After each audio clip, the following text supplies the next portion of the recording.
आजाद Hindustan live, सच के साथ। भाजपा युवा नेता विशाल रावत ने किया सभा को संबोधित।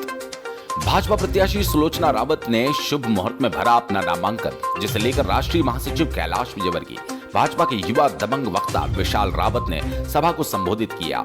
वहीं राष्ट्रीय महासचिव कैलाश विजयवर्गीय द्वारा जोबट उपचुनाव में भारी बहुमतों से हम विजय हासिल करेंगे, केंद्र और मध्य प्रदेश सरकार की योजनाओं को घर घर तक कार्यकर्ता लेकर जाएगा, जिसे लेकर भाजपा के तमाम मंत्रीगण और भाजपा संगठन के प्रभारी और कार्यकर्ता उपस्थित रहे। जोबट से महेंद्र जैन के साथ वासुदेव वाणी की रिपोर्ट। इसमें कैलाश जी, उपचुनाव है 4 जगह पे, क्या लग रहा है आपको? कैसा? सभी जगह भारतीय जनता पार्टी जीतेगी, क्योंकि भारतीय जनता पार्टी के नेताओं ने काम करके दिखाया। चाहे देश के प्रधानमंत्री हो मोदी जी, उन्होंने अपने कार्यकाल में बहुत ही साहसिक निर्णय लिए, जैसा कि हमारे सांसद गुमान सिंह जी ने बताया, धारा 370 हटाई। हम नारे लगाते थे कि राम लला हम आएंगे, मंदिर वहीं बनाएंगे, और कांग्रेस के लोग कहते थे तारीख नहीं बताएंगे। अब तो हमने तारीख भी बता दी। 5 अगस्त को भूमि पूजन हो गया। अब 2 साल के अंदर मंदिर बन के तैयार हो जाएगा। कांग्रेस के लोगों से भी मैं कहना चाहता हूं, दिग्विजय सिंह जी जो हमेशा आरोप लगाते थे खाली मंदिर का नारा लगाते हैं, मंदिर तैयार हो जाएगा। आप परिवार सहित वहाँ दर्शन करने आए, अपने जीवन में जितने पाप किए सब धुल जाएंगे। और इसलिए भारतीय जनता पार्टी ने जो जब कहा है वो करके दिखाया। यहाँ पर भी हमने, ये ट्राइबल एरिया है, मैं यहाँ पर लगभग 35-40 वर्षों से आ रहा हूँ। मैंने यहाँ की सड़कें देखी हैं, सड़कों के नाम पर कुछ भी नहीं था, गड्ढे थे। आज यदि सड़कें यहाँ पर आपको दिखाई देती है तो भारतीय जनता पार्टी के कार्यकाल में। पहले हमारा ट्राइबल एक खेती बड़ी मुश्किल से लेता था, आज तालाबों की श्रृंखला बनाई है। मतलब मेरे द्वारा, जब मैं मंत्री था, मेरे द्वारा कम से कम 400 से ज़्यादा धार और अलीराजपुर और झाबुआ में तालाब छोटे छोटे बनाए गए थे, जिससे कि लोग 2 खेती कर सकें, 3 खेती कर सकें। मुझे कहते हुए बहुत गर्व है कि भारतीय जनता पार्टी की सरकार आने के बाद झाबुआ जिले में और अलीराजपुर जिले में पर कैपिटा इनकम बढ़ी है, और इसलिए भारतीय जनता पार्टी ने हमेशा विकास किया। आज भी हम विकास करेंगे। दुर्भाग्य से अलीराजपुर ज़िले में हमारी कोई सीट नहीं थी, और इसलिए जनप्रतिनिधि नहीं होने के कारण ज़िला पिछड़ता है। मुझे लगता है कि यहाँ से जब सुलोचना बहन जी हमारी विधायक बनकर जाएगी तो ज़िले की विकास जो रुका हुआ है वो निश्चित रूप से बढ़ेगा। हमारा विश्वास है। मुझे याद दिलाना चाहता हूँ आपको, देश के प्रधानमंत्री ने कहा कि यदि देश को ताकतवर बनाना है तो हमारे यहाँ के दलितों को ताकतवर बनाना पड़ेगा। और इसीलिए आदिवासी भाइयों की जितनी भी योजनाएं बनी है, 90% भारतीय जनता पार्टी की सरकार में बनी है। आदिवासियों के नायकों को यदि नेता बनाया है, यदि जनता के बीच में उनकी पूजा करवाने का अगर किसी ने काम किया है तो वो भारतीय जनता पार्टी ने किया। मैं महू से आता हूँ। महू में मैं विधायक था, वहाँ टंट्या भील का कार्य क्षेत्र था, आदिवासियों के नेता थे, उन्होंने अंग्रेजों के छक्के छुड़ाए थे। आज भी ट्रेन वहाँ रुककर टंट्या भील को सलाम करती है।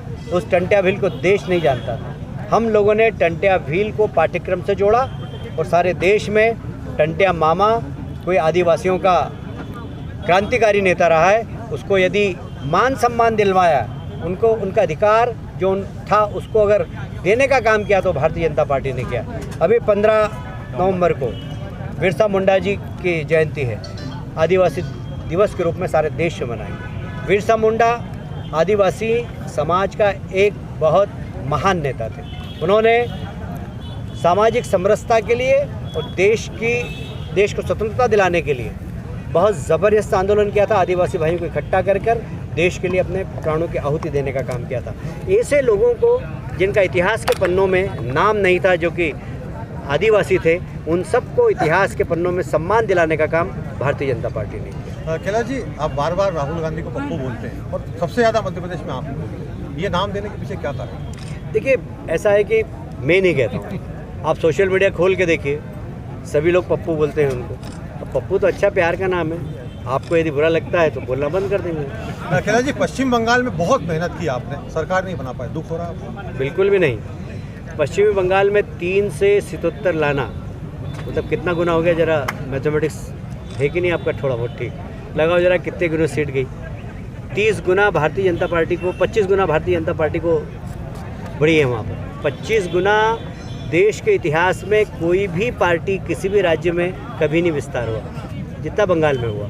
और इसलिए बहुत सम्मानजनक स्थिति में हमारे हर ज़िले के अंदर हमारी इकाई है। ये बात सही है कि पश्चिम बंगाल में हिंसा बहुत है, वहाँ रोज़ हत्याएं होती हैं। हमारे 350 से ज़्यादा कार्यकर्ताओं को फांसी पे लटका दिया, मार दिया। 10,000 से ज़्यादा हमारे कार्यकर्ताओं के मकानों में आग लगा दी।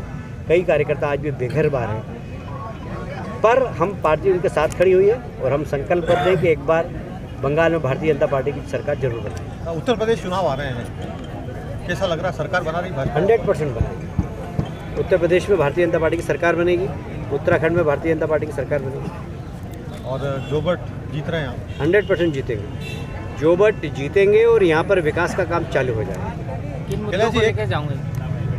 किन मुद्दों को लेकर जाऊंगे जनता? सिर्फ डेवलपमेंट एक ही मुद्दा है कि जो विकास रुका हुआ है, जो कांग्रेस ने आश्वासन दिए थे, वो आश्वासन सब धराशायी हो गए। हम अलीराजपुर ज़िले में डेवलपमेंट करेंगे। जोबट की विधायक जीतेगी, वो अलीराजपुर में भी जाकर काम करेगी, क्योंकि ज़िले के अंदर हमारा एक जनप्रतिनिधि होगा, तो हम एक टीम बन के, हमारे माधव दादा हैं, नागर सिंह चौहान, सब लोग मिल के काम करेंगे। कैलाश जी, एक आखिरी सवाल, ये जनता की तरफ से सवाल कि आपकी उम्र के कई नेता हैं भाजपा में, कांग्रेस में, कई अस्वस्थ हैं, कई घर बैठे हैं, आप इतने ऊर्जावान कैसे हैं? क्या कर रहे हैं? आपकी बंगाल से सीधा जोबट इंदौर आ जाते हैं, क्या राज है इस ऊर्जा का? देखिए कि उन्हें देखकर चेहरे पे निखार आ गया, वो समझे कि मरीज का हाल अच्छा है। आप लोगों को देख लेते तो चेहरे पे निखार आ जाता। बहुत बहुत धन्यवाद।